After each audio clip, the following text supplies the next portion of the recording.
بات کر رہے ہیں. اس وقت ہمارے ساتھ نذیر لغاری صاحب موجود ہیں. لغاری صاحب، پہلے تو ہم یہ سائفر کا معاملہ ہے اس پہ اب 25 جولائی کو بلا بھی لیا FIA. اب کیا تحقیقات کا رخ آگے بڑھتا ہے؟ کیونکہ یہ معاملہ تھا جس پر سٹے بھی ہوا تھا. کل میں یہ بات بھی بار بار اپنے ناظرین کو آگاہ کر رہے تھے، لیکن اب وہ ختم ہوا ہے. اب عمران جو چیئرمین PTI ہے ان کو بلایا گیا ہے.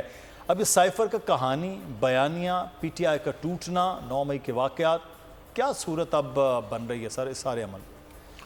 دیکھیں، 9 اپریل کو تو ایک تحریک عدم اعتماد منظور ہوئی تھی، ایک آئینی پروسیس تھا. اس سے پہلے جو 3 اپریل کہا تھا، اسی جگہ پر بیٹھ کر میں نے کہا تھا کہ آئین کو ایبروگیٹ کیا گیا ہے، آئین کو سبورٹ کیا گیا ہے، آئین کو توڑ دیا گیا ہے. جس طرح سے اسد قیصر کے نام سے لکھی گئی ایک دستاویز کو ڈپٹی اسپیکر قاسم سوری نے پڑھا تو اسے صاف لگ رہا تھا یہ پلان ہے، اور یہ باقاعدہ اس آئینی عمل کو روکنے کے لیے اور اس کو سبورٹ کرنے کے لیے، اس کو جو ہے وہ بے اثر کرنے کے لیے یہ سب کچھ کیا گیا ہے. اور واقعی وہی کر دیا گیا تھا، اور شام کو تو اسمبلیاں توڑنے کا اعلان کر دیا گیا.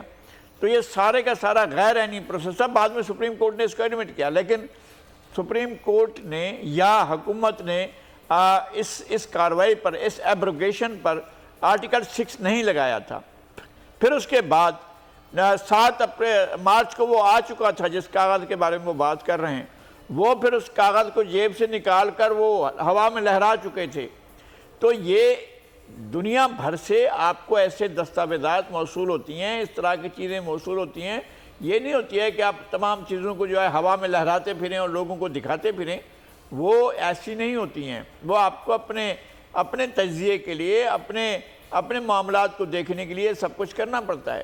اس طرح کے کمنٹس تو دنیا میں کہیں سے بھی آتے تھے، لیکن یہ تو نہ تو وائٹ ہاؤس کی پالیسی تھی، نہ کیپٹل ہل کی پالیسی تھی، نہ پینٹاگون کی پالیسی تھی، نہ یہ اسٹیٹ ڈپارٹمنٹ کی پالیسی تھی. ان میں سے کوئی بھی یہ ساری پالیسی لے کر نہیں آ رہا تھا. اور اس طرح سے پالیسیاں نہ تو بناتے ہیں نہ ان پر عمل کرتے ہیں. سر، ان کا یہ بھی تو موقف ہے کہ امریکہ اس ملک میں حکومتیں بناتے، حکومتیں گراتے، دنیا بھر میں منتخب وزیر اعظموں کو ہٹاتے، ان کی پھانسیوں تک بھی پورے ایک عمل میں رہا ہے. دنیا بھر میں یہ عمل ہوتا ہے اور آپ کو لگ رہا ہوتا ہے کہ یہ سب کچھ ہو رہا ہے. جس طرح سے ذوالفقار علی بھٹو کو ہٹانے کے لیے جس طرح PNA کی تشکیل ہوئی، جس طرح PNA کی فنڈنگ ہوئی، جس طرح ڈالر گلیوں میں بک رہا تھا 6 روپے کا، یہ سارا ہمارے سامنے کی بات ہے نا، ہم دیکھ رہے تھے یہ سب کچھ.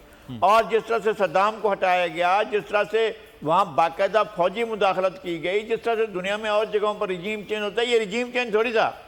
اور یہ رجیم چینج تھا، یعنی آئینی ایک پروسیس کو اختیار کرنا یا پوزیشن کا رائٹ تھا، اور آئین کا یہ ایک تقاضا تھا، اور آئین کے مطابق اس طرح سے ہٹایا جانا کوئی امریکی رجیم چینج تھی. اور اس کے جس طرح سے وہ نتھی کر رہے تھے اس سائفر کے ساتھ، وہ سائفر اس طرح اس کام کے لیے آیا تھا. صحیح.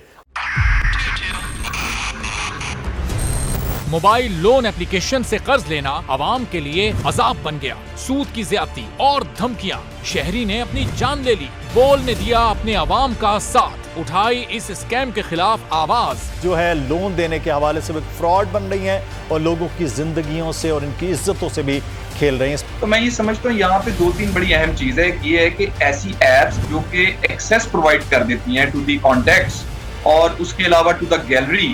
بول کی خبر پر اداروں نے بھی کس لی کمر، لیا ایکشن.